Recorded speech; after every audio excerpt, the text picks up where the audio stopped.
So we are here for Black Food Tales episode 7 for the new episode of the podcast, and I'm joined by Kaz, cooking with Kaz.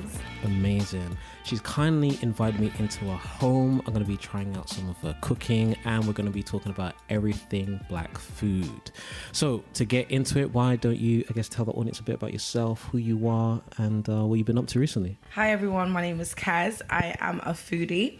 I've been into food for a while. I'm actually from Bournemouth. I emigrated to London for big opportunities. You know what it is when you're in a big city. But as a result, I ended up doing a lot more with my food. And yeah, that's basically it, really.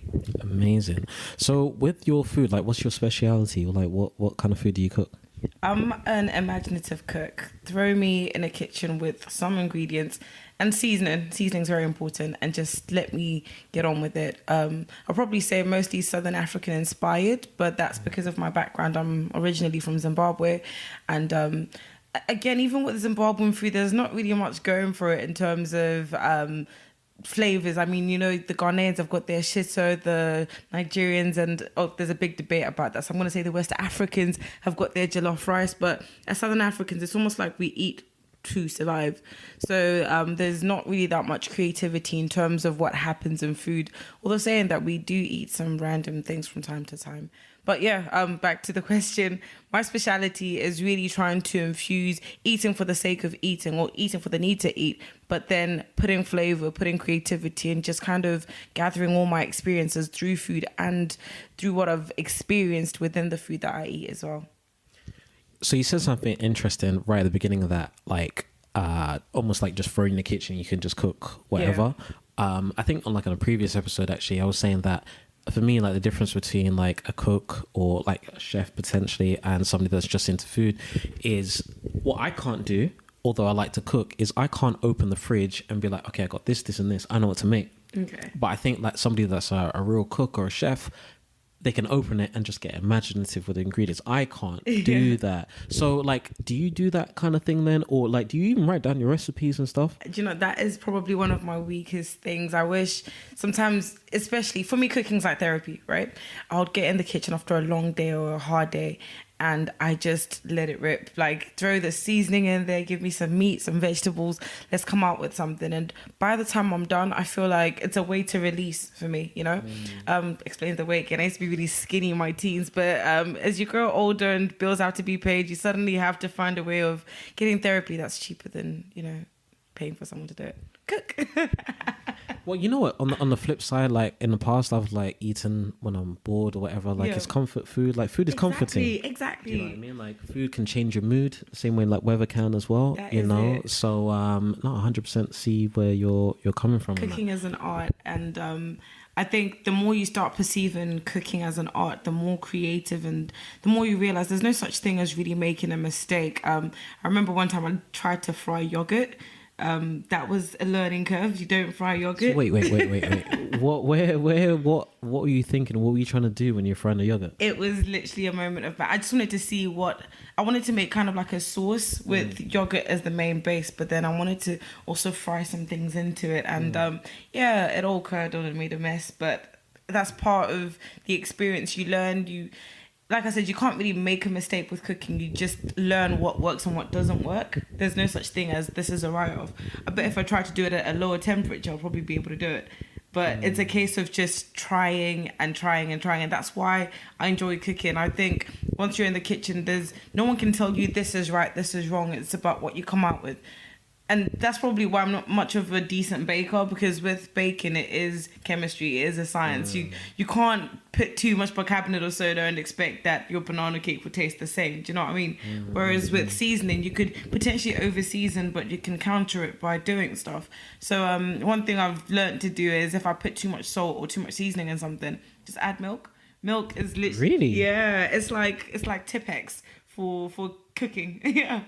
That I didn't know. I remember one time I made something, put way too much salt in. Yeah. So what I did is, I think I was cooking like curry beef. So what I did is I made another batch, but no salt. Okay. Because I put double the salt in, and then I basically added that, and then that would half the salt. Yeah. Because yeah. that was my way of doing it. That's an expensive way of doing it. Yeah. Yeah, but I don't know. I didn't know that trick. So wait, if I had like some curry beef and I added milk, does that still work? It still works. You heard it here first. There's a tip on how to diminish the salt. The only thing you might be concerned about is the color, because obviously with milk it lightens the food a bit. Just add some paprika. It's fine. So wait, does it matter if it's like full fat milk, semi-skimmed, or anything like that? I tend to use the milk that I have in the fridge, or a cream of some kind. A cream is better because it's heavier and you don't have to use as much. Sugar as well. It sounds crazy. Very rich. That's got me thinking. And sugar. Sugar as well. I know, it sounds crazy. So I have this running joke with my mum, which it kind of winds me up because like every time something's too hot, she keeps saying to me, "Oh, just sprinkle sugar in it." Yeah. But I'm like, it doesn't do nothing to the flavor. Do you know what I mean? Yeah. Like, so you're saying the way you do it with the sugar and the milk? Or the milk, yeah. But your mum is right about the sugar. It's a flavor enhancer. Yeah, sugar and fat. Okay. Sorry, mum. If you are listening, sorry, mum. So okay, cool. I'm gonna rewind a bit. You spoke a bit about like Zimbabwe eating. I think, did you use the word strange things or different things? I would have to rewind. I can't remember. Probably. Okay, cool. Yeah. But what talk me through like what kind of let's call it notable different types of food did they eat in Zimbabwe? Okay, if we're going to say notable, are you talking about the staple food or are you talking about the things that aren't ordinary? So we'll come back to staple. Okay. The things that perhaps like here where we are in London might not be considered ordinary. Sure. We've got these little worms. Worms? Yeah, called matlora. Like in Shona, I don't actually know the English word for them, but they're little worms that you dry and then you put them in a stew. And I don't know if you've noticed, but like there's a food trend going on with people eating things like that, like little worms, little grasshoppers. I've seen, did I see somewhere online people eating like mealworms and that kind of thing? So similar. Okay. So in Zimbabwe we have a lot of that, grasshoppers as well are a thing. I'm trying to think, like different types of rodents. I hate to use the word rodent because it's kind of classified as something disgusting, but once it's been put on fire and made in a nice stew, you're gonna enjoy that. You know, one reason why I'm giggling, have you been to Ghana? No, but I do have an idea of how Ghanaians kind of play about with their food. Cool. So I remember like the first time, I don't actually remember the first time I saw it, but I remember how I felt. You probably know what I'm about to say. So I remember we were in a car and we had to go out of town for some reason. I think to look at some land or something like that. And then we're driving and then I see these people, like obviously the hawkers on the road, they're selling. Yeah. There's this thing that they're holding up and it looks like a kite, literally. Like it looks like a kite. It is an animal or a rodent stretched out on a kite, looks like a kite. Yeah, on these sticks, and basically it was bushmeat. Yeah. And they, I don't know how they prepared it. I can't say I was brave enough to try it, but I'm sure that falls in line with similar to what. Yeah. You know what's interesting? Even though I'm mentioning this now. It's interesting that every country, nation, even when you take the Caribbean versus like African nations as well, the food's more or less the same. Yeah. It's just different ways of like playing with it, tampering, like adjusting how you cook it and stuff, but it's all more or less the same kind of thing. I agree to a certain degree, but I guess in Southern Africa, things like plantain are not common. Oh, really? I actually ate plantain when I first moved to the UK. It wasn't something that I had as part of my meal when I was growing up in Zimbabwe. So okay. There's that. Jollof rice, again, is very much a West African thing. Southern Africans are kind of adopting it, but I think that's partly because as people we've migrated, we've had people from West Africa mixing with us, vice versa. So we've adopted some of their eating habits, but it's not actually something we do. Yeah, I mean, with Zimbabweans, our food is very, very basic is the wrong word. It's very neutral. There's nothing like crazy about it. Like, you know, with Nigerians, they'll have like a stew with shaki, tripe. Tripe, yeah. So they'll have a stew with tripe, fish, pork and chicken all in one pot. Zimbabweans, we don't really mix foods like that. Like, we don't really have assorted stews. Although saying that, there's a food trend that started a couple of years ago in Zimbabwe called Gango, and it's basically foodies, well, not foodies, it's basically butchers gathering all the leftover bits of meat and cooking them on fire, putting some vegetables in. They're kind of like a stir fry, but it's an assorted meat stir fry. And it was used as a strategy for butchers to be more efficient with the leftover bits, but it's now become a trend. It's called Gango, and it's become like a craze in Zimbabwe. So it's like I don't know if you know much about Southern African dining, where like barbecues, braais are our thing. So like people will go and they'll just roast meat and have a vibe doing that. So Gango is now featured as a menu option there, and you get like a big pot of it, and it's almost like a tear and share, but you're not tearing anything, you're like dipping out the same pot.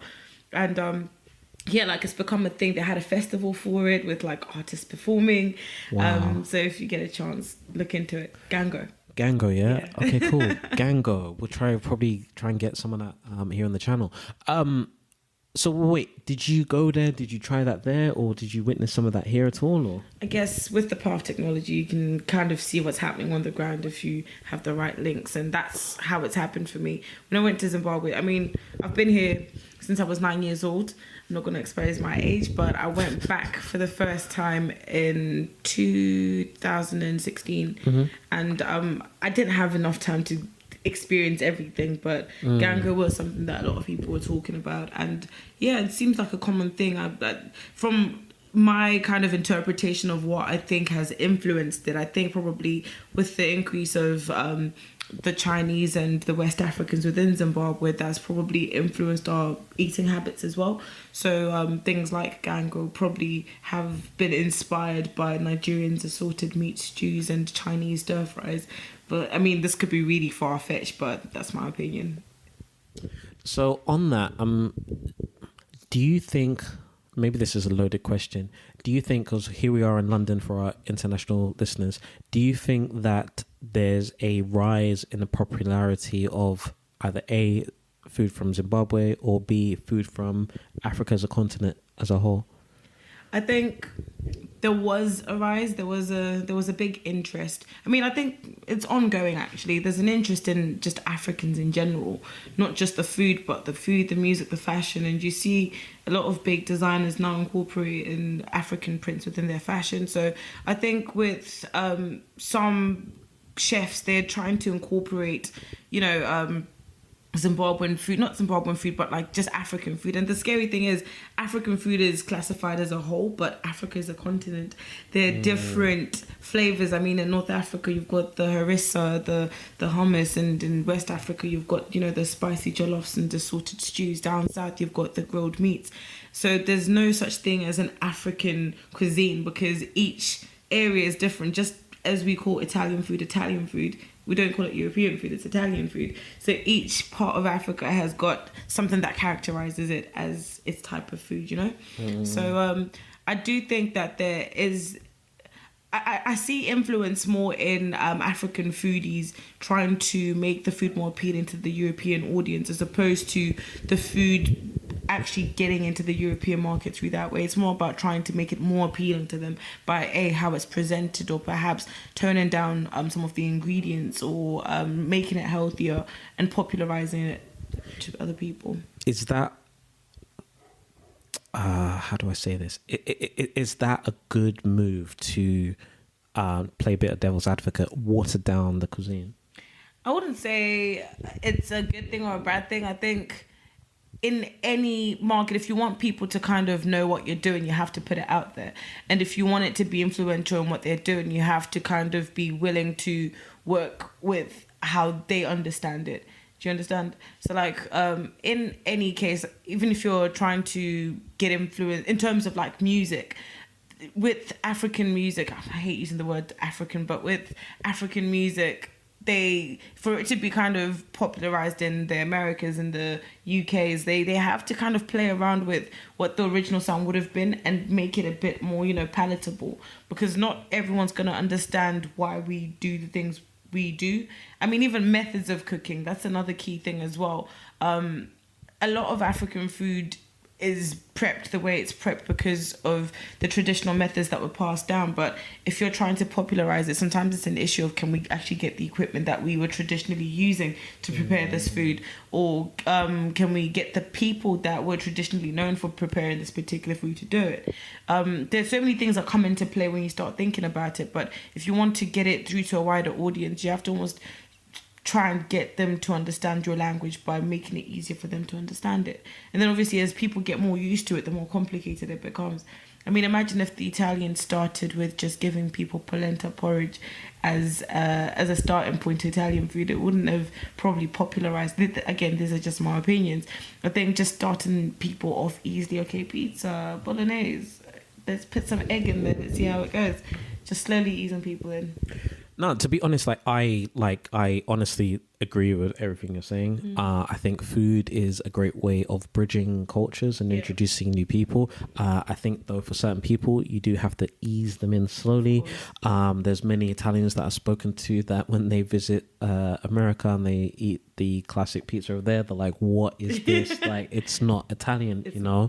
But it's interesting asking different people that question, because you have some hardcore fans that are like, it's not broken, do you know what I mean, like you don't need to fix it. But I guess I'm with the other camp that's all about similar to what you've done with the yogurt, in that just play with it, experiment. You don't know what you could create, you know what I mean. And just I think that's part of what's being a foodie is all about.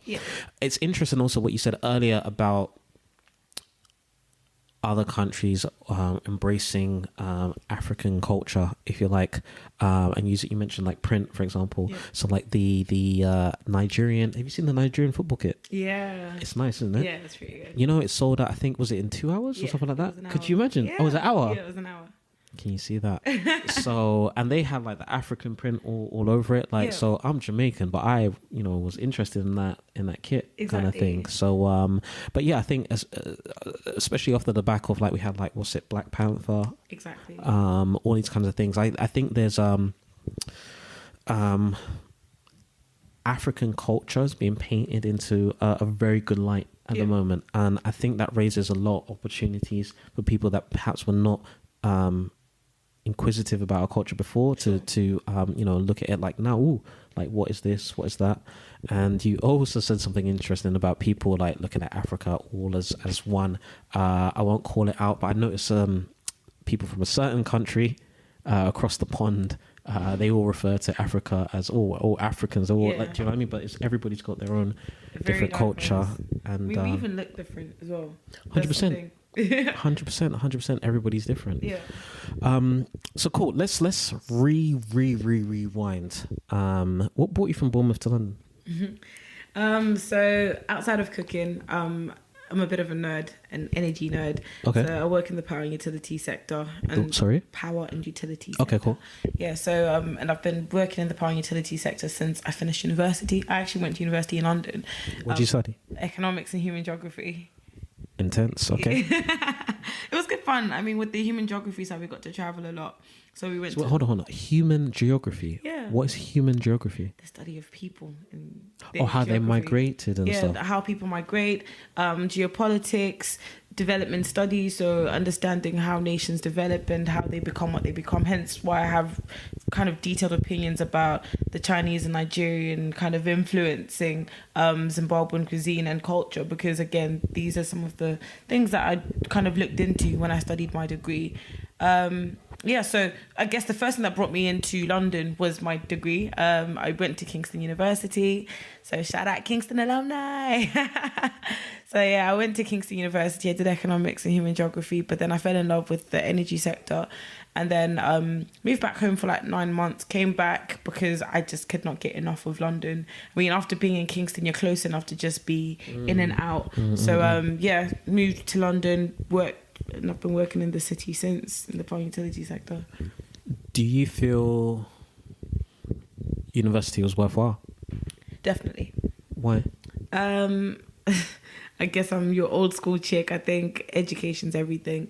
I don't know if I'm gonna live in London for the rest of my life. And I think education is almost like a passport to be able to work in different nations, because there are some nations that believe that having a degree is everything. I mean, in the UK, it's like anyone can get a degree, but when you go in some parts of Africa and some parts of Asia, it's something that's valued. So I guess for me, it's just a toolbox to have within. It's a tool to have in my toolbox.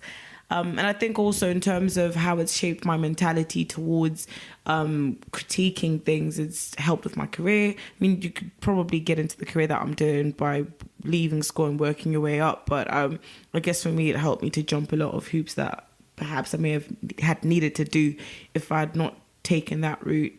Like I said, just the way that I think it's... I'm very critical naturally, but I think that's been further aided by my degree. I mean, it's been 4 years and I still feel like I benefit from what I learned back in school. So yeah. So I'm only giggling in my head because anybody that's paying attention now, if you wanted to work out her age, she said 4 years ago she left uni, but oh. You said you weren't going to reveal it, but I'm playing, I'm joking.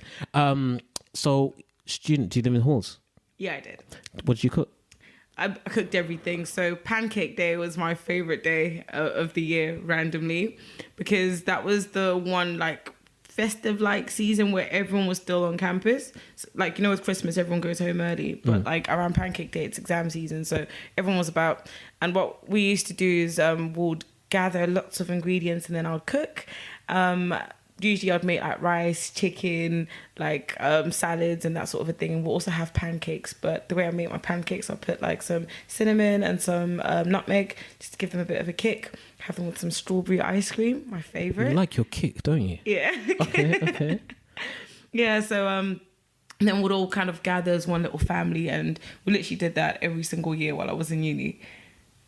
You know, like, if I was in your halls, I would have loved you. Do you know what I mean? Like, all that food you were cooking and stuff. So you cooked for other people, you called other people around and stuff like that. So is that perhaps the beginning of, like, your true love or passion for food? Or does it really date back earlier to that? Dates back a lot earlier. So when did you first realize that, you know what, like, I have something? So I come from a family of foodies. So it's natural that... I would have learned to cook and enjoyed cooking by default because everyone in my family actually likes to cook. So that was the beginning. But when I was in school, I found myself being entered into a cooking competition unintentionally. And that's because someone dropped out. And it was literally on the day they asked me to just show up. They didn't care if I lost or won. They just said, just show up and get it done.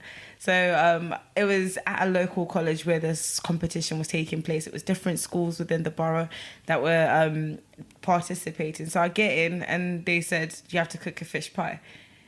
I come from a heavily African background. We don't eat fish pies and we don't really cook with wines. Like, there wasn't a thing that happened in my family home. So I literally got thrown in the deep end. They gave me a list of ingredients and a recipe to use as a guide, but they expected me to kind of diversify it. So I thought, let's go. So I cooked this fish pie, well, what I thought was a fish pie at the time, and apparently I nailed it because I got through to the next round.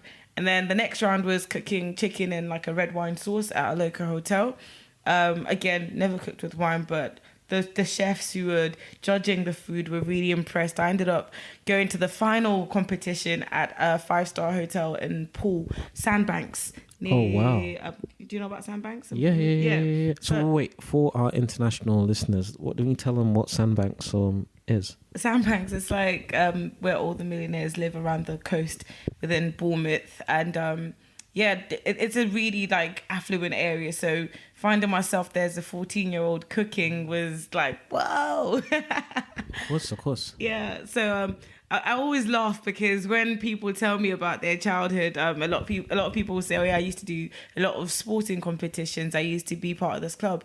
And for me, it's like I used to do cooking competitions. Like, that was my thing. So anyway, I found myself at the Haven Hotel. It was a 5-star then. I don't know if it dropped a star, but that's not important. Anyway, so I found myself at the Haven Hotel, and I had a chef mentor who was helping me. And what the chef mentor was, they're basically like a sous chef. Their role was to like chop up things for me and do things, but I was basically leading the project essentially. And I remember I made a turkey fricassee, which is a turkey in like a white sauce. Again, not something we ate at home, but cool. And I also made it with some braised rice, so it's literally rice that's cooked in the oven with like a chicken stock. And then for dessert, made choux pastry, so profiteroles with cream and chocolate sauce. And yeah, it was really cool. My mouth is watering. Wow. Okay. And then what happened next? Yeah, so unfortunately I didn't win. I came a very close second.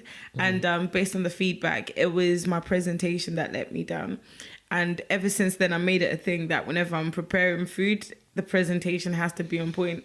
And it's become kind of my signature. A lot of people, when I cook for parties or when I cook for parties or when I post stuff on Instagram, I really pay attention to how the food is presented. And I think that's partly my childhood haunting me, like, food's got to look pretty if you want to win. So yeah, that's been the case really. So it started from when I was 14, and then I remember straight after that I wanted to go straight into chefing. I didn't want to go to uni and do economics. In fact, I was actually on my way to study medicine. I was doing placements in hospitals because that's what I wanted to do at the time. But when I got into A-level, did biology and chemistry, had to drop that ASAP. It was unheard of. I don't understand the jump between GCSE biology and chemistry and A-level biology and chemistry. It's just unheard of. It was almost like a different language altogether. So didn't do too well with those two subjects. But yeah, so after I decided actually medicine's not the answer, and chefing, although it was something that I was considering, it just seemed like it wasn't that straightforward to get into. So I mean, even with the connections with the hotels, that for me it was always about, am I going to be on £1,000 every day as soon as I start doing this? And again, it wasn't the case as a chef. I mean, this isn't an unpopular opinion, but as chefs, you don't start off on the big money. You actually don't start off on great money, but you work your way up, and as your experience goes up, that's when you get the big money. And for me, that was a deterrent. I mean, maybe it's the capitalist in me, but I wanted to also have a lot of money while doing that. And surprisingly, during that time, owning a business within food never really crossed my mind, or doing catering things never really crossed my mind. So I ended up going to university, and I literally decided in the year before I was going to uni that I was going to do economics, because I don't know, I just started getting into economics, watching the news and just understanding how the world works. And yeah, that's how I found myself. It's been like a bit of a windy journey, like not really straightforward, but I'm thankful either way. Yeah. So you mentioned business in there. Yeah. When was the first time you charged someone for your food? Oh man. Okay, so it was in the summer of 2015. Oh wow, just 3 years ago. Yeah, that's the first time I charged someone. So let's rewind a little bit. Cooking with Kaz is something I started when I finished university, and I hadn't got a job yet, and I was doing my job application. So in between my job applications and chilling at home, I was cooking.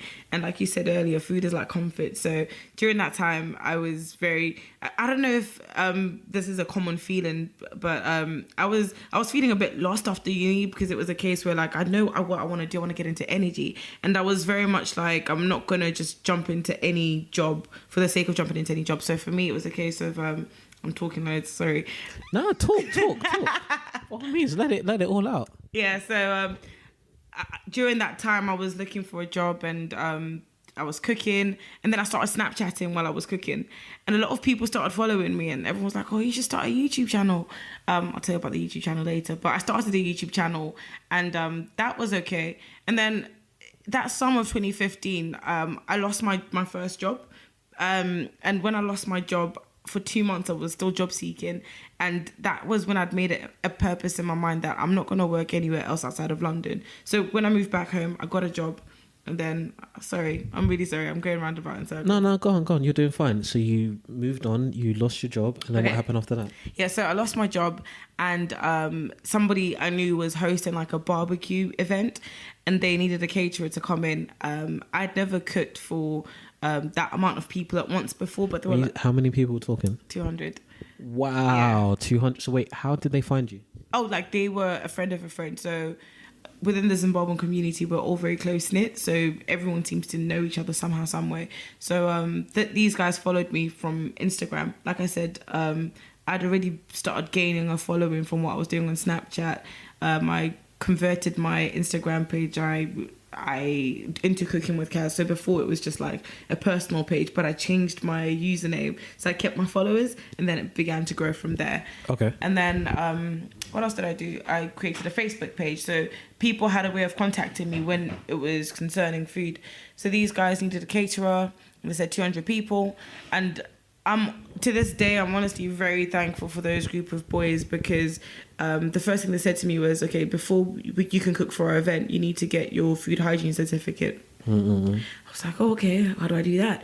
I found an online course and paid for it. So like that was my first like move. I mean, I was already committed with what I had done with my Facebook page and my Instagram page, but that was the first time I was like, whoa, this is big. So I did the course, and then the next thing was sourcing things like chefing dishes. Didn't know where to look. But so wait, how long did you have from time that you either accepted or notified them of your interest? How long did you have before the event took place? It was a month. She had 4 weeks. Yeah, I had 4 weeks to do the course, to source some chefing dishes. I mean, we had been discussing the menu back and forth. And obviously, having cooked for a very small group of people, my first menu was very elaborate. And it was a case where like I had like 10 different things on the menu. Don't do that if you're cooking for 200 people. Don't start with like 1,000 things on the menu. Why? It's just not possible. Like, especially if you've got like different types of chicken and you don't really know the numbers that well. You're better off keeping the menu very, very simple and killing that, as opposed to trying to like basically show everything you know about cooking all in one season. So that was my first lesson. And I remember the guys, they were also quite inexperienced with working with a caterer, so they didn't really know what they were doing either. They got me an apartment to cook in. So this apartment was literally like a 2-bed apartment somewhere in Birmingham, and I had to cook for 200 people. First things first, there was just not enough fridge space. And how far was the apartment to the venue? It was another like 30-minute drive. Oh wow, okay. Yeah. So I'll never forget this day. Like I'm trying to cook like a big chafing dish tray of mac and cheese, and having to like put one side of the tray in the grill while it's cooking, and then flip it around so that the color goes through. Yeah, it was a bit crazy. So wait, did you have help? Yeah. So that day I got my 2 sisters. My sisters at the time were like 17. My 2 younger sisters. My cousin, who at the time was like 19. My other cousin, who was like 18. So it's all hands on deck, basically. All hands on deck. And like they were all young. And wait, could they cook? They could listen to my instructions. So it was a case where like we're chopping this and we're doing it this way, do it this way, do it this way, do it this way. And I remember like everyone going to bed and we still weren't finished, and I had to stay up. And my friend, who's my flatmate now, stayed up with me, and he was the only one that was there. And he wasn't really doing anything, he was just there for more support. And we started making marinades from scratch, because that's what I'd agreed to do. So we were making all these really nice marinades, and it was just like, you know what, we should sell this.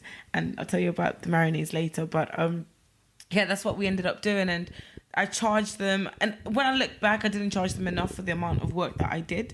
And when I look back, I wasted a lot of resources, time-wise and money-wise, because I was, again, inexperienced. And I learned a lot just about the importance of the environment you're working in. A 2-bed apartment, like a serviced apartment, to cook for 200 people is not the wisest thing to do.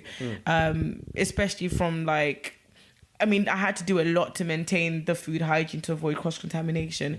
And it takes a lot of your time if you're having to do that. So, yeah, it was a massive, massive learning point for me. And I remember the day I finished and I got my money, I cried so much. And I said to myself, I don't ever want to do this to myself again. It was, on that very moment, I had a whole different level of respect and appreciation for caterers and chefs, because it's not easy work.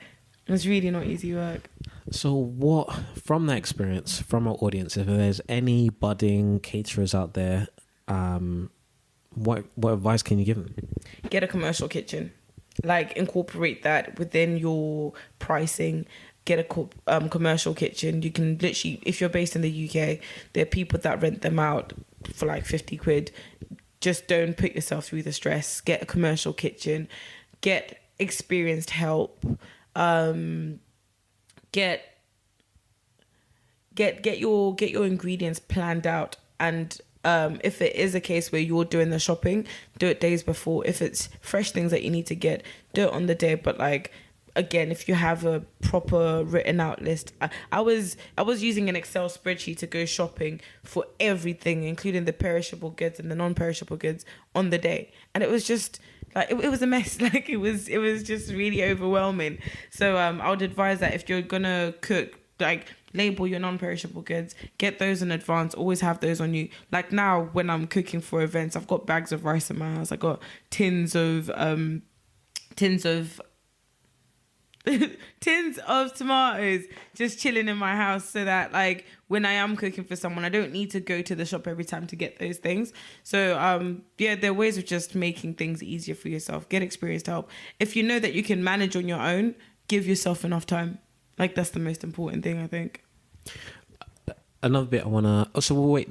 Going back to the event, was everybody? I assume everybody was happy. Everybody enjoyed the food and everything like that. So it was, again, like a really like scary moment, because after preparing the food, I also had to serve the food to the people. And yourself? Yeah. Wow. So it was like me and my sisters were serving the food, and I'm just like overhearing people asking, "Oh my God, what's in the mac and cheese? Oh my God, what is in this chicken?" Like that was a really touching moment for me. I feel like maybe I'd gone a bit overboard, so I bought like these ceramic salad bowls. You're at a barbecue with like 200 people. No one's going to notice the ceramic bowls. You're better off getting something disposable, easy to carry, because those ceramic bowls were really expensive. And I was literally like constantly like walking around seeing if people had taken my bowls or done. Another thing for caterers, if you're doing like an outdoor event for a lot of people, do not kill yourself using your expensive things. Like keep those for like intimate events that people have paid for, because again, it's part of your USP, I guess.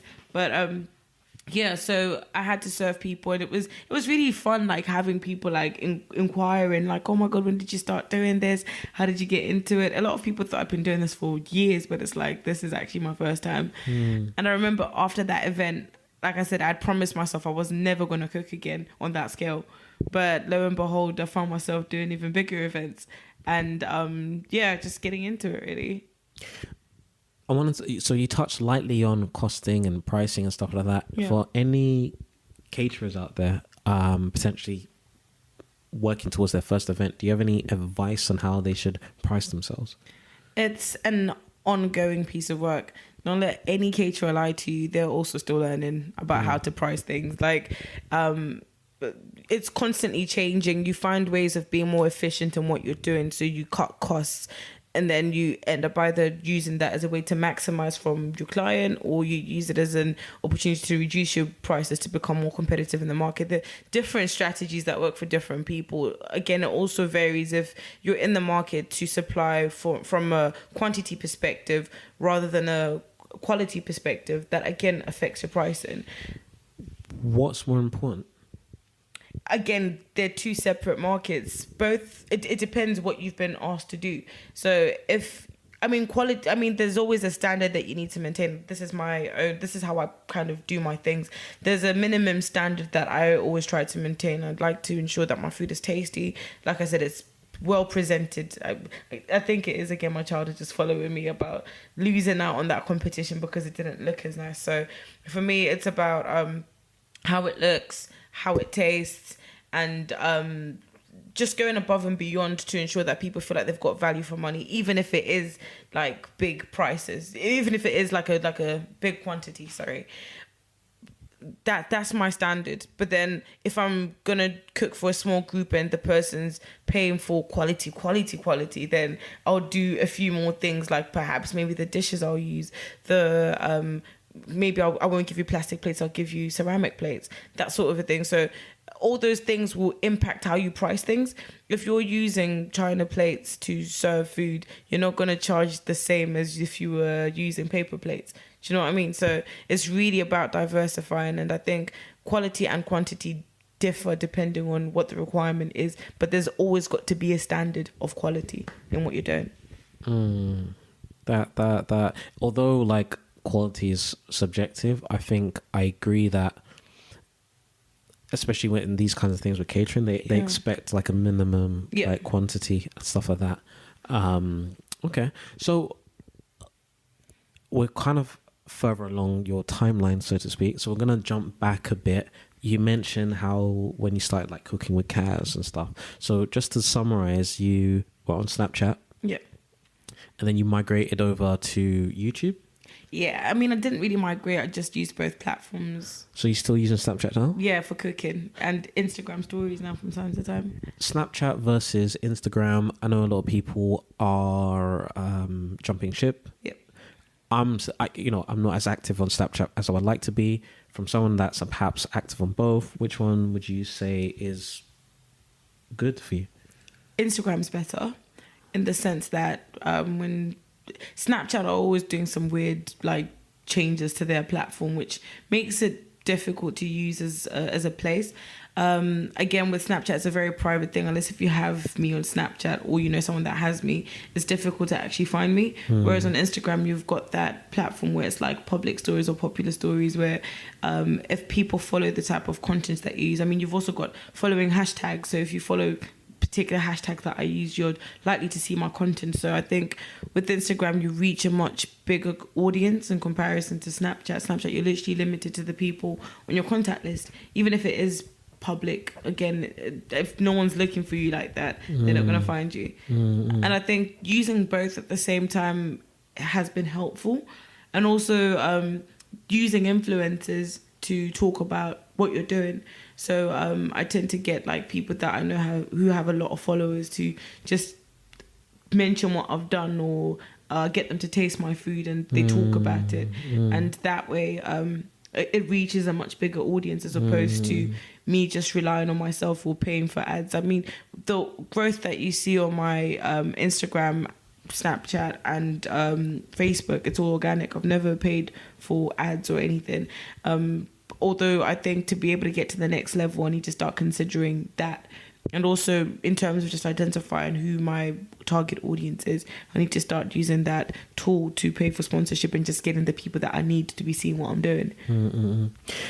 So based on what you just said, like with the whole influencer thing, that's definitely something that I need to start doing a lot more to bring more awareness to the brand.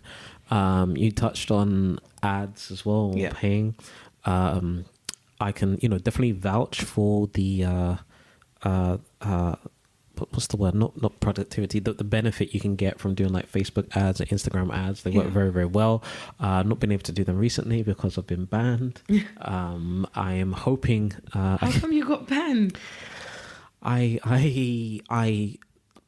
don't fully understand, and the reason why I put it like that. So when you get banned from like Facebook ads, they don't actually tell you the exact reason. Okay. So apparently I've broken one of the Facebook guidelines. Oh gosh. So when I say I don't know exactly, like when I go through the guidelines, if you look at each guideline, it's a possibility that, okay, did I do this? Yeah. Did I do that? For me, it's very vague. Okay. Right. I have reached out to them, apologized several times. I'm hoping my words don't fall on deaf ears, and someone will kindly get back to me, and hopefully, because obviously I didn't do anything with any malicious intent. Of course. How long's the ban for? Indefinite. Yeah. So you can imagine as a young brand, trying to get out there. And your band, from reaching your target audience. That's crazy. Yeah, it's something. But with that said, what it's reminded me of is not to depend on like one social platform, so to speak. Definitely. So like in the next couple of weeks, because things are a bit hectic at the moment, next couple of weeks, I definitely want to give a lot more attention to things like YouTube, for example, Snapchat. I guess that's one of the reasons selfishly I asked you about Snapchat. because it's another platform. Also, I want to do more with Pinterest. Like, the people that are actively using Pinterest have nothing but praises for it. But it seems like it's almost its own cult that uses Pinterest, kind of thing. Do you use Pinterest? No. Okay. I've got an account, but again, I just don't get how it works. I don't get how people engage with your content. I think partly because I haven't really bothered with the platform, but if people are saying that it's working in their favor, I mean, social media is good, but it's, again, merely a tool out of everything else you could be doing around kind of getting your brand out there. Like I said, speaking to influencers is one thing that I've done, but I've done events as well as a way of actually telling people who I am and what I do. My first event was a picnic, and it was called Kaz's Picnic Party.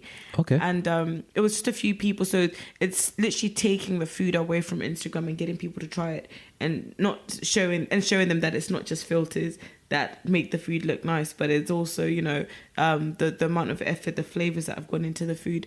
And again, you don't know how good you are until you've had somebody give you feedback.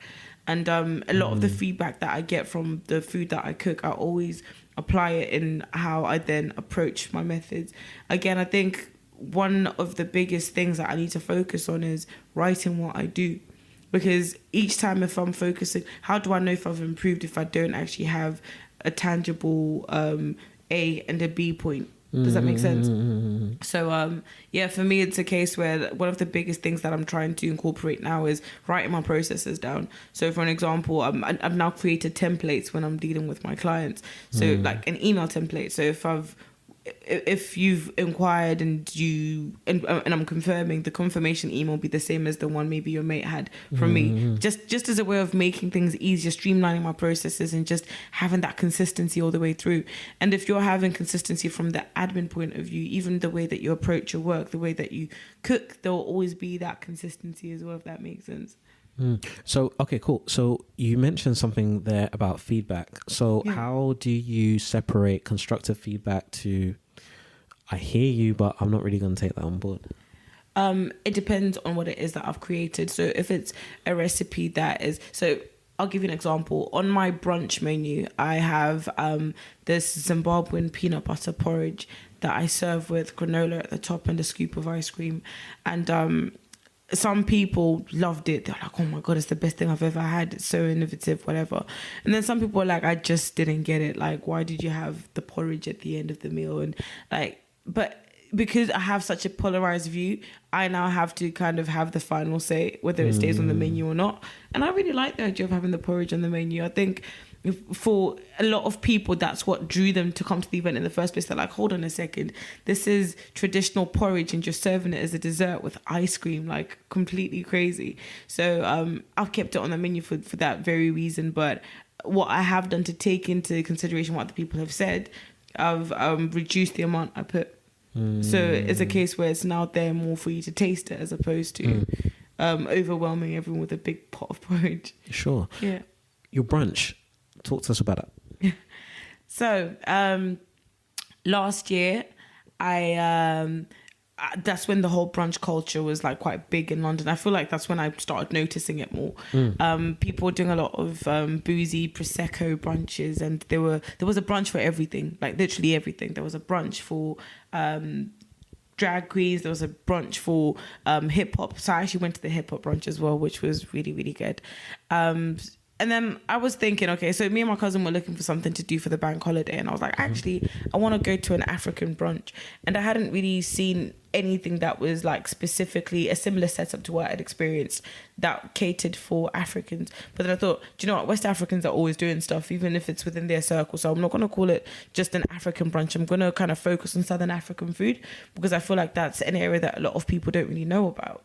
So, it was really random. We were talking about it over email at work, actually. And I decided, actually, I'm going to go ahead and do it. I'm going to organize a Zimbabwean brunch. I'm going to call it the Boozy African Brunch. And I'm going to have these things on the menu. We're going to have this kind of a playlist. And I want to attract this kind of an audience. It was literally like a snapshot decision. The next day, I was on Tag Venue and Gumtree looking for venues, like literally back and forth. And I found the perfect perfect venue for it. And yeah, that's how I got started, and I did my first brunch. There's a video actually on my YouTube channel that kind of captures this, almost like a time-lapse type of a video that captures what happened during that brunch. And it was a really good turnout. Like, I had 50 people show up, and I had the whole boozy unlimited prosecco for the first hour set up, and a lot of people enjoyed that. So yeah, it was cool.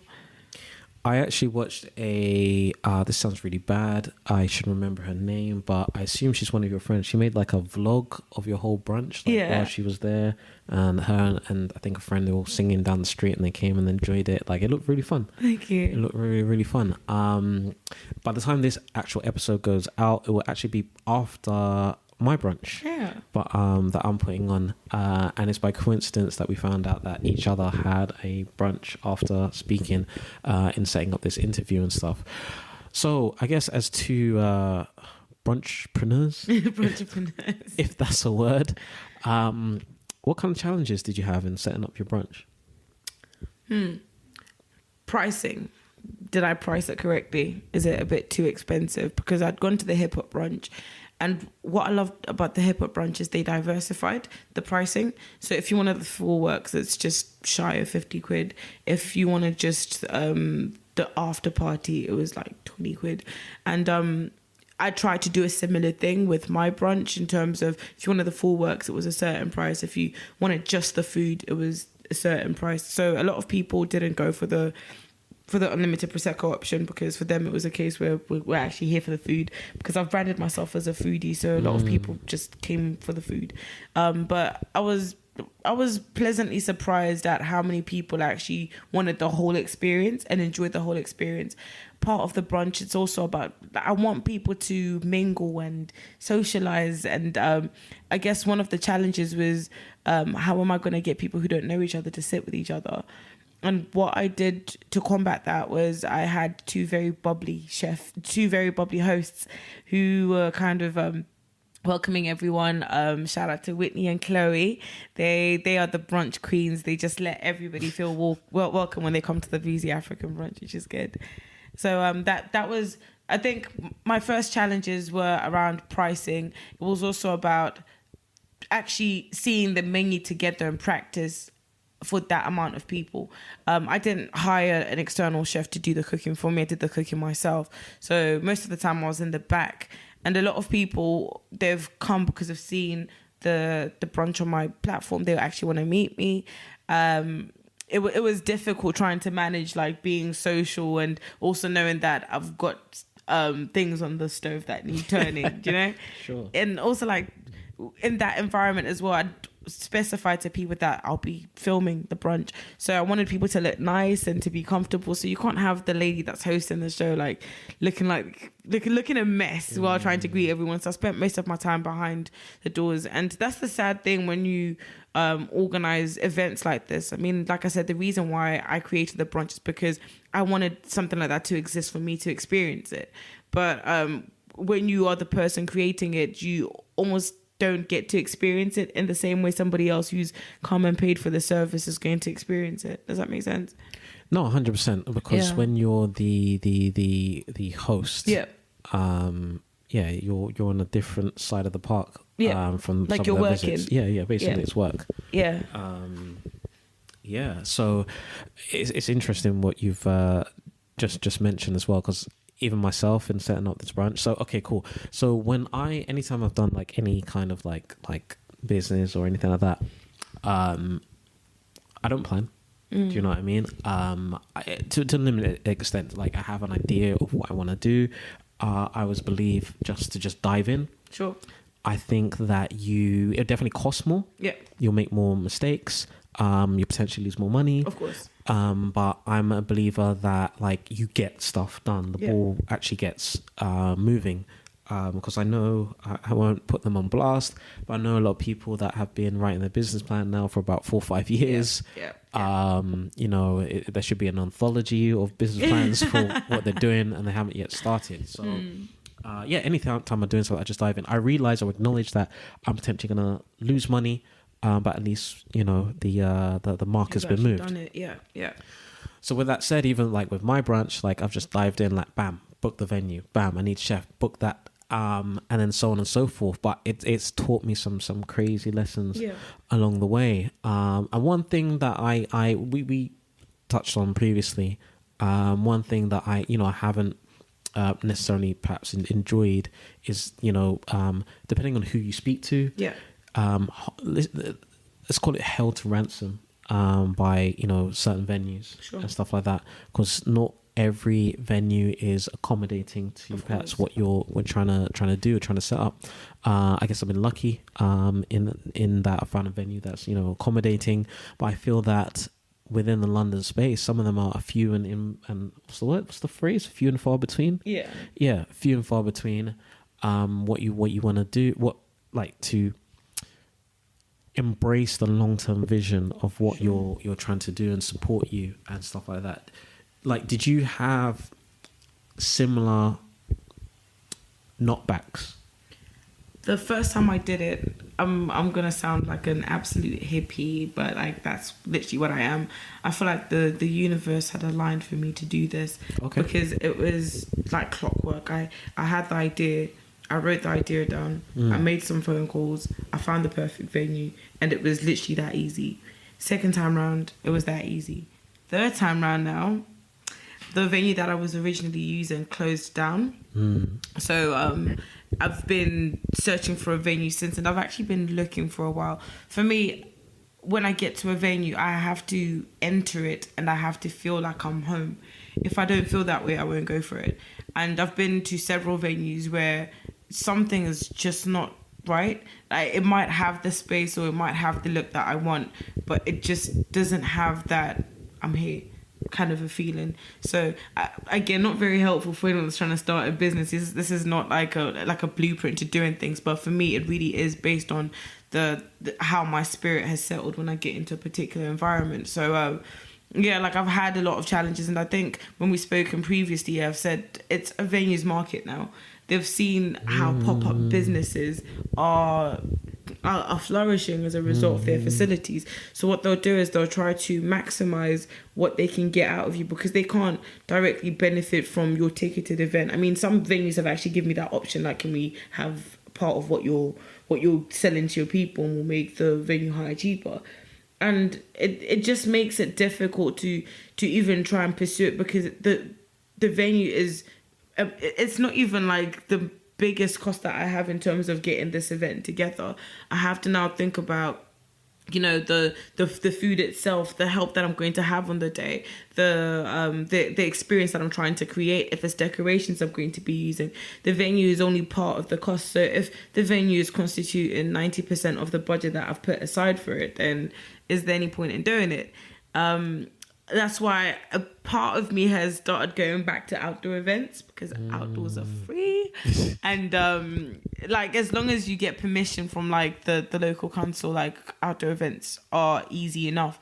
Only issue with the outdoor events is you don't have things like running water or heating. So perhaps maybe cold buffets, but then that then impacts who you're trying to attract. Like, the people that I tend to go for want to go for the hot food and, fresh foods and that sort of a thing. So it's constantly just trying to kind of adjust and go with things. And as much as I've thought about going to different cities and trying to replicate this, a lot of my fan base, or a lot of the people that follow what I do, are based in London. So, and I find that it's easier to be around London because I've gotten to know the city. I know how to navigate around here and what I need to do if I'm going to go food shopping. If I know I need to get seasoning cheaper, meat cheaper, I know where I need to go. But in a different city is a different ballgame, isn't it? No, 100%. And someone else has a saying that I like is play games that you can win. Yeah. So if you understand London, you know how it works, and based on your experience that you had with 200 people in Birmingham, you want to be in familiar settings that you're comfortable with. Exactly. And stuff. So I funny enough, there's an outdoor thing that I wanna do. Nice. I'll tell you a bit more about that off camera or off the podcast. It's still something I'm cooking up. But the only thing about the outdoor events now is, especially in this country, like the rain. Yeah. Like, it's almost like 60-70% certain it's going to rain and stuff like that. So, but like what you touched on, like venues, like eating up your costs and all that kind of stuff. So like, even with like the thing that I'm putting on, I had a good conversation with my friend because like I'm financially it's a lose-lose. Yeah. Do you know what I mean? But again, the reasons why I entered into it in the outset is the lessons learned. Sure. So to do like a second brunch or pop-up or stuff like that, I know exactly what to look out for, what I'm prepared to accept, what I'm prepared not to accept, and stuff like that. But when my friend mentioned to me, and perhaps I guess I'm sharing with you and the audience listening, where he had some kind words, which were basically look at the event, perhaps not for financial benefit, but for how you can maximize the positivity surrounding your brand, and how you can maximize new people to be interested in what you're doing. Yeah, exactly. You know, as I say, social media is only one tool out of how you can strengthen your brand. A lot of people think that people live on the internet, but like there's a whole world of people that are yet to experience what you do. I mean, definitely hosting events like this, but another area that's really slept on is street food. So how do you feel about that? What like when you say slept on, what do you mean? Like a lot of African food brands, I've only seen quite a few people that do it, but there's a lot of money to be made in street food. I've done street food several times. Street food sometimes is actually my go-to thing if I'm like running a bit low financially. The margins on it are crazy. I mean, get in touch and I'll give you some advice, but this advice is not free. So like street food is a big market, and it's easy. It is, especially if you have a very basic menu, and like street food's crazy.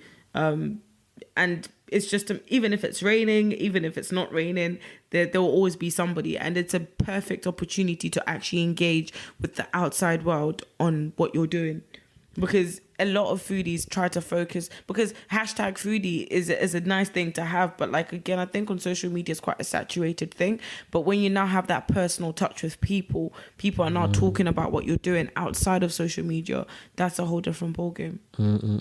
So like for me, like everything that I'm doing at the moment, I have a 9 to 6. I was about to say 9 to 5. I have a 9 to 6.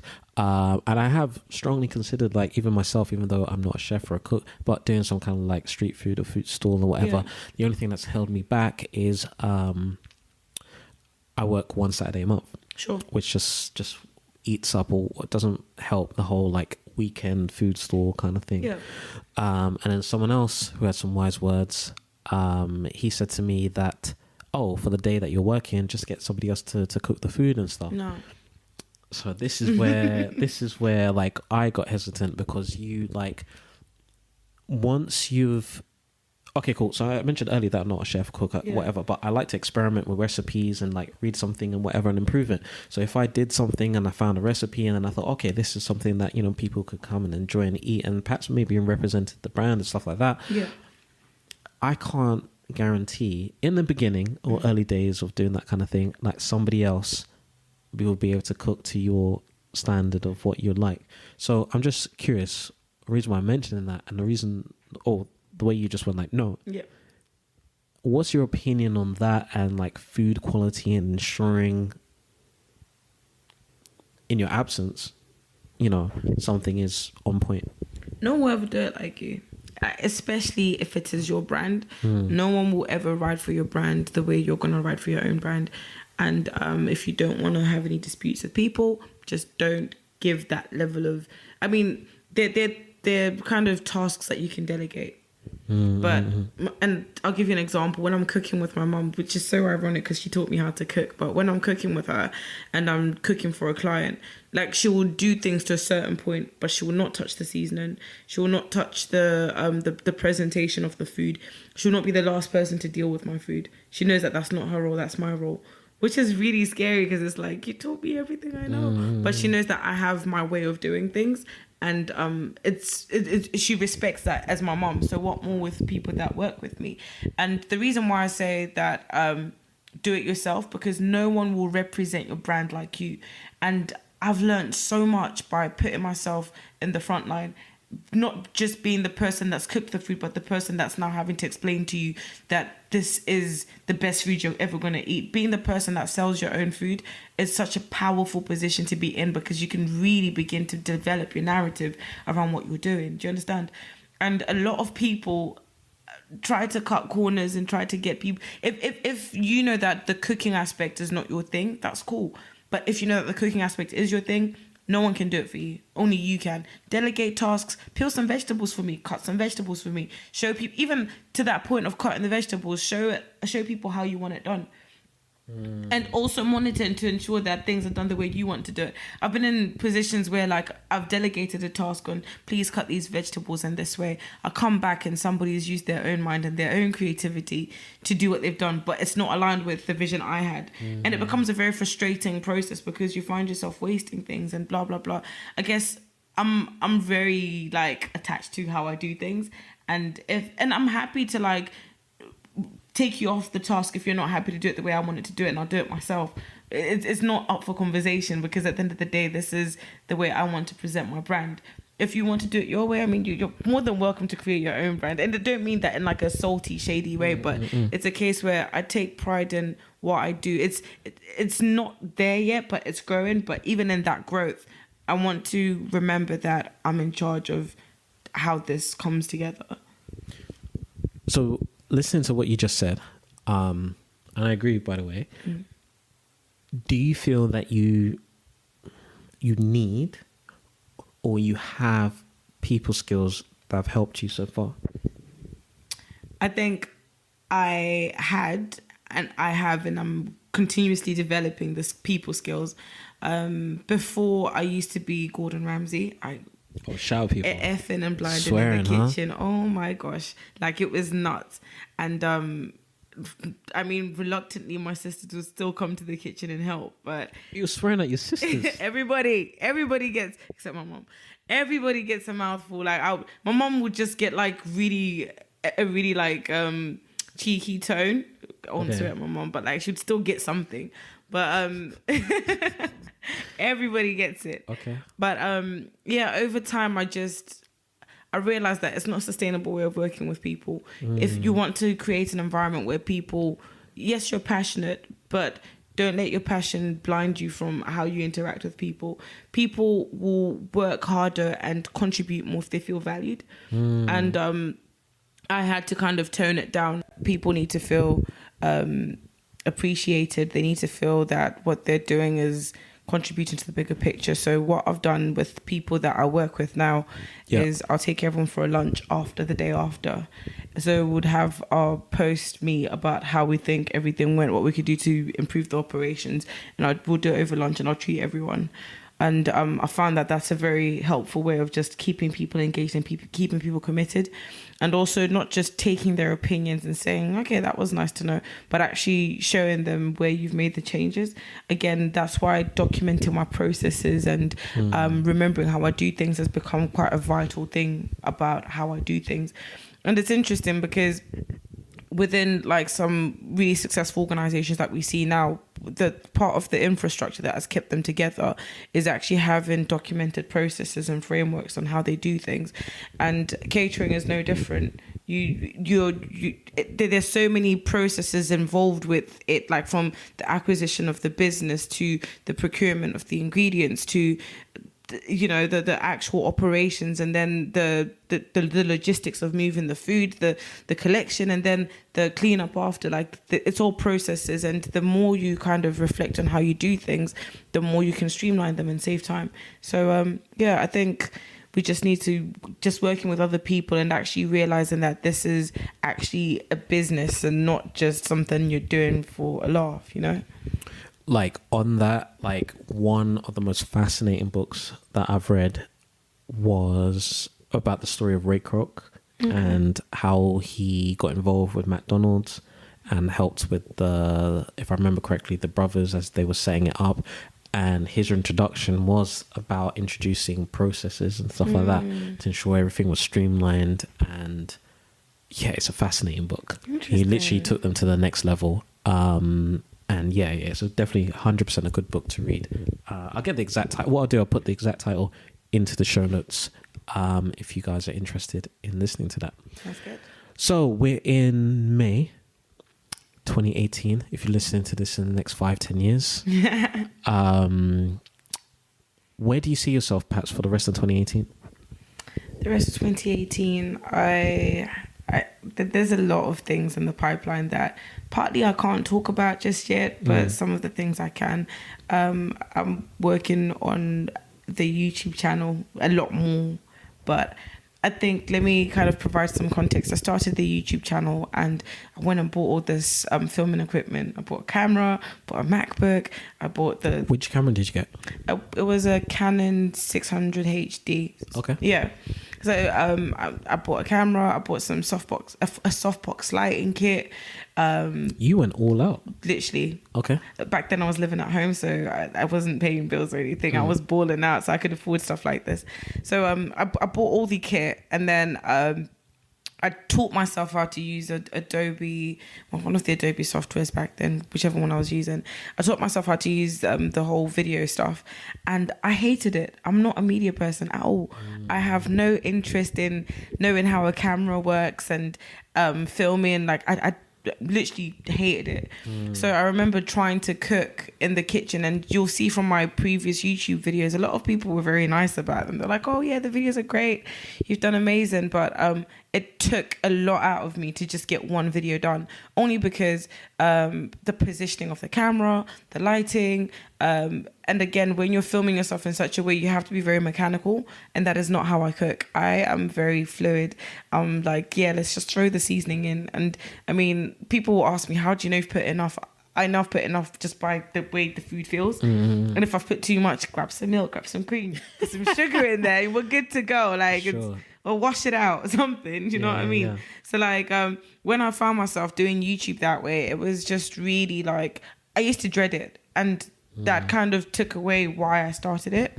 So you'll probably see like 3 videos from like 2 years ago, and I just left it there.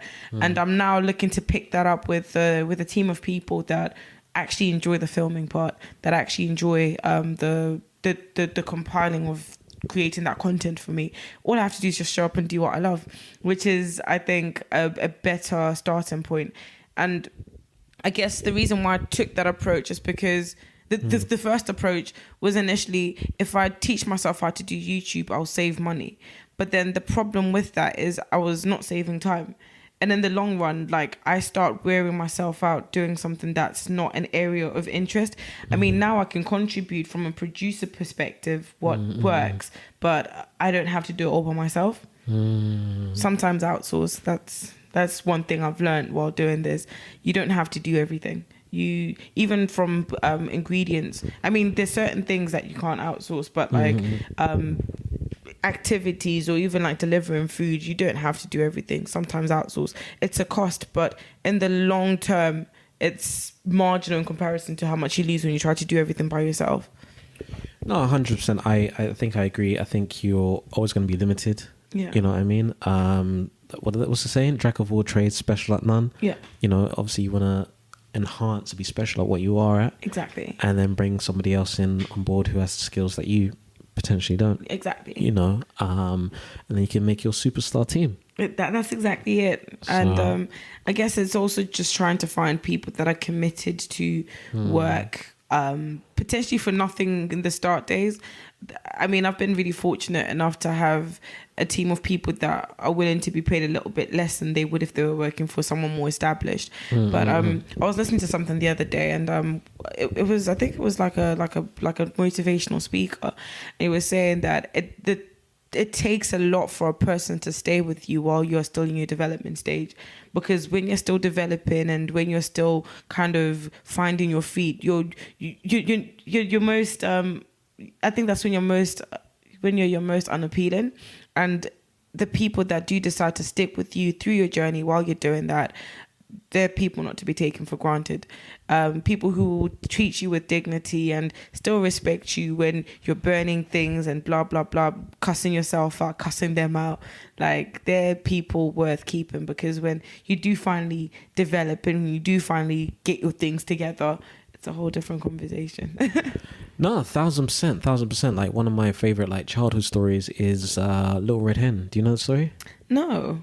So, Actually. to keep it extremely brief, the Little Red Hen, basically hen on the farm. There's all this wheat on the farm, and then the hen says to all the farm animals, like, who's going to help me, take this wheat down to the mill to get ground into flour? Yeah. Pig said no, cow said no, donkey said no, sheep said no, everybody said no.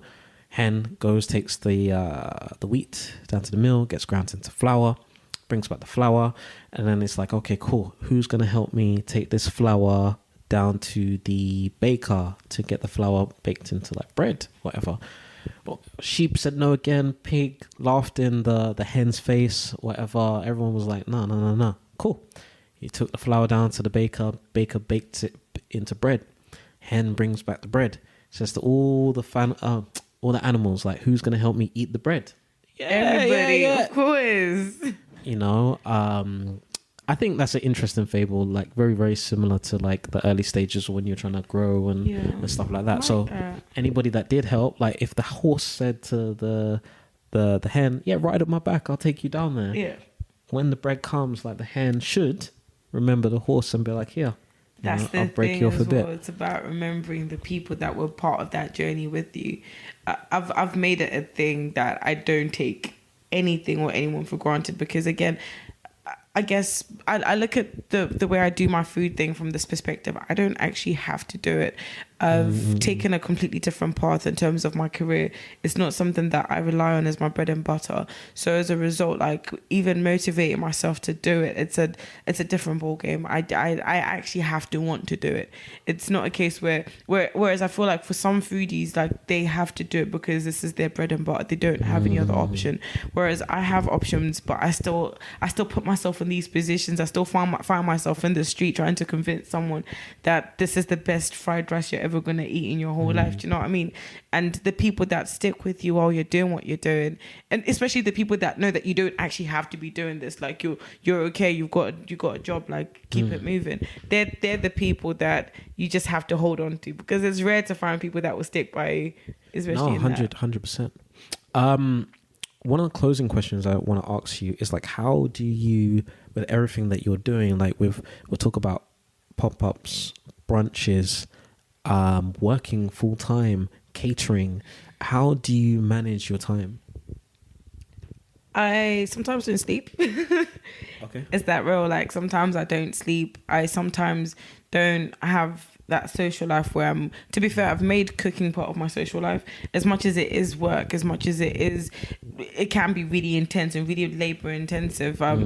When I have events, I tend to invite a lot of my friends to come.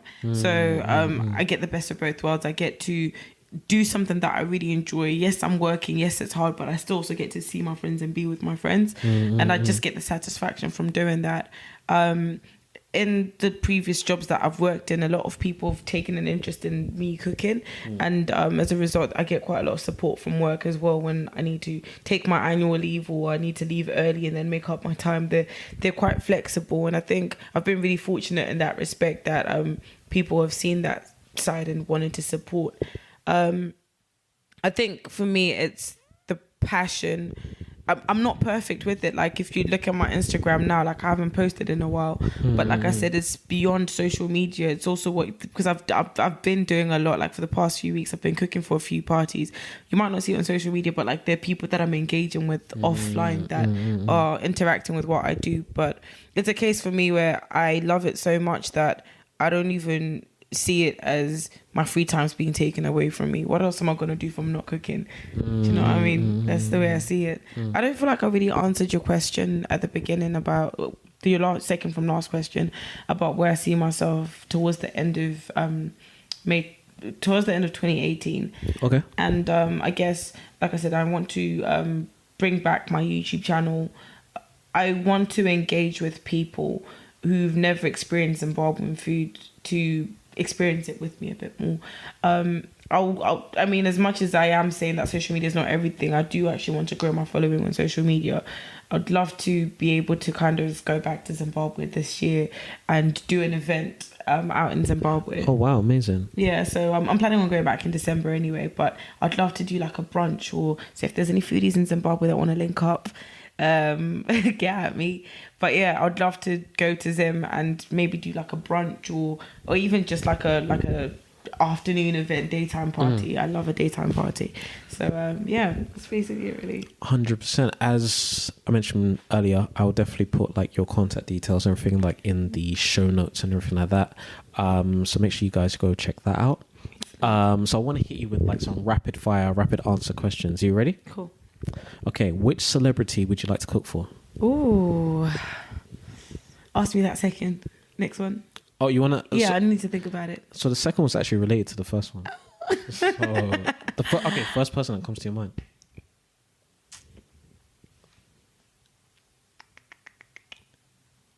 Gosh, sorry. The only reason why I'm thinking, I'm like, do I choose someone that lives in the UK that is very likely to listen to this podcast and then agree? I'm trying to be tactical about it. I see. Okay. Yeah. Can I pick two? Go on then. Okay, Yeah, so sure. ultimately, I'd love to cook for TDE. So Kendrick Lamar, all them guys. They're like my favorites. And then UK based, I'd love to cook for someone like Jamal Edwards. Interesting. Yeah. Okay. I don't know why I thought you were gonna say Idris for a second, but okay, cool. I mean, him too. Everybody. Cool. So, what would you make them? I would make them my sadza bites. So I've made a variation of the Zimbabwean staple food sadza, and I tried to partly cook it in the traditional way, but then I get carried away. So let me start again. Sadza is basically maize and water cooked into a thick porridge and thickened a bit more, and it looks like mashed potatoes by the time it's done. So pounded jam for like Nigerians and Ghanaians. And it's a very plain dish. Like, you have to eat it with something. You can't just eat it on its own. And what I've done is I put seasoning in it, and then once it's all cooked, I actually deep fry it in this like little croquettes, and I call them sadza bites. So I'd love to make them sadza bites. I usually serve them with a salad or with Gango. So yeah, I'd love to make some sadza bites with like a nice fresh salad with some Southern African sausage, bruvos. That would be like the ideal thing for me to cook. Sounds very, very, very nice. Yeah. What's your favorite midnight snack? Oh, I have such a sweet tooth. Although I'm not much of a baker, I love just like a plain, like vanilla sponge, like no cream, no nothing. Just plain sponge. Just sponge. And like what I usually do, right? I go to Asda and they've got the 75p one, and like usually it's like a bit soggy, so I put it in the oven, so it's like it's all crispy on the outside but really moist and soft on the inside. Okay. And I could literally live on that with like a cup of tea. Like, that's my favorite snack. You know, I've never thought about, because everybody likes, well, I say everybody, I like eating fresh cake. Yeah. Like, even though you're meant to let it sit, well, apparently. Yeah. I like eating it fresh when it's nice and warm, but Yeah. I've never thought about putting cake back in the oven. Yeah. Interesting. Okay, cool. Who's chef?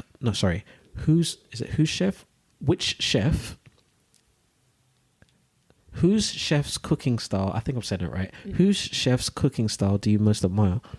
There's this lady called Siba. She's from South Africa. Okay. She's got her show Siba's Table, and it's on the Food Network. And I literally look at her and I'm like, I want to be like you when I grow up. Like, she's awesome. She's very creative, and she's very unapologetically South African, and she tries to show that in the food that she prepares. And she's done really, really well. So if you don't really know of her, look her up. Siba's Table on Food Network. Cool. What's your favorite restaurant? My favorite restaurant, I like Gaucho. Gaucho is very nice. I haven't been for a while, but Gaucho is very, very nice. I'm a big steak eater. Okay, medium, rare, yeah? Yeah, like rare. Yes, the rarer is the better. We're not talking blue, we're talking rare, right? Yeah, rare. Okay. Yeah, so I don't get people that go to a steak restaurant and order it well done. Just that makes have no chicken. sense. Just have chicken. Exactly. It makes no sense at all. Yeah, I mean, the only time I like it like well done, and again, it's not even a preference, it's tolerable, is when it's like a Southern African braai and like it's got all the spices and stuff and like it's been cooked with beer on the meat for hours. I mean, that's always nice, but if I could have it my way, I love my steak medium rare. Cool. Yeah. What summer ingredient are you most excited about cooking with? Ooh, I really, so I'll give you 3. I love lemongrass. Cool. I love pomegranate. Okay. And I also love elderflower. What kinds of things could you do with those? Salads. You can make lots and lots of salads. So using like an elderflower cordon as part of your dressing, just to give it that sweet taste, really nice with like fish dishes. Pomegranate as well. I love pomegranate with rocket and some nectarines and some sun-dried tomatoes and some onions. Really good. Yeah. I mean, lemongrass is great with like any white meat.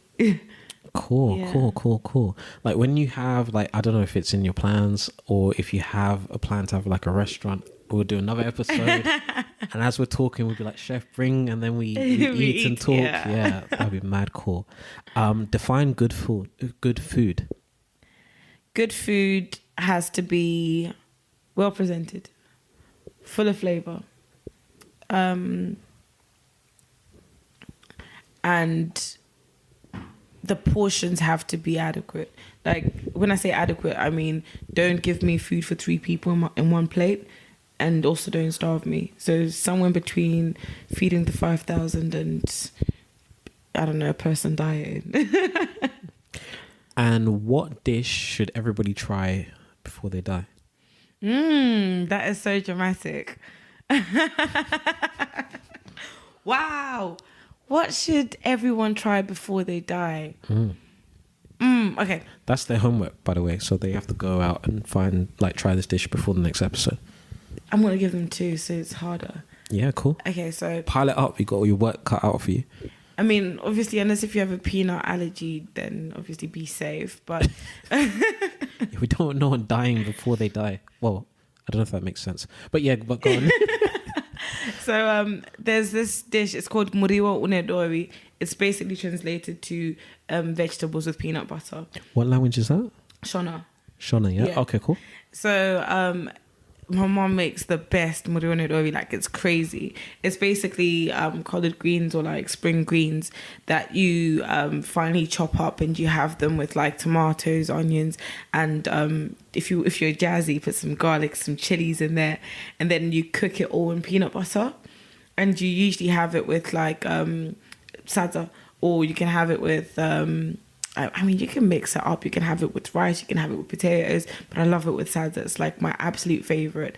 Muriwo unedori sadza with like some grilled meat of some kind. Literally life changing. You know, I grew up on peanut butter. Literally peanut butter sandwiches every day. My favorite. I love peanut butter. That sounds so good. I can imagine that with rice, and that would just be really, really, really tasty. Really good. The second one I recommend for everyone is nopi. Nopi again is another Zimbabwean dish. It's butternut cooked in peanut butter. I usually jazz it up, put some maple syrup in there as well, some cinnamon and some nutmeg, sugar and salt. And then a little bit of hufu. Hufu is the substance, it's the maize flour that you use to make sadza. Okay. And you put it in there and you make it into like this thick porridge. It's so filling, it's so tasty. It's like my favorite breakfast. And it's actually good for you if you have the nopi with mostly butternut squash and not too much of that hufu, then it's fine. Cool. Yeah. Amazing. I'm just hungry. I've lost for words. I'm just thinking about food.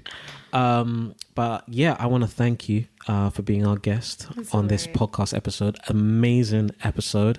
Again, just to repeat, I will link up to everything about you and everything we've spoken about today with some show notes over at blackfoodclub.com/007.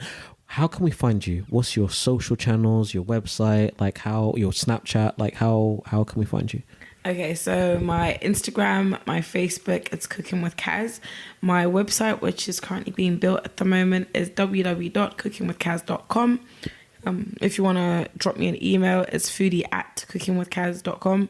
My Snapchat is surprisingly not uniform to everything because, again, it's where I started off, but it's Carolina, and that's CAZROLINAA. Cool. In Twitter? Twitter, again, same thing as my Snapchat. So CAZROLINAA. Perfect. All right. Well, I want to thank you for being our amazing guest today on the Black Food Tales podcast. Excellent. Thank you for having me. Until next time, guys. Bye.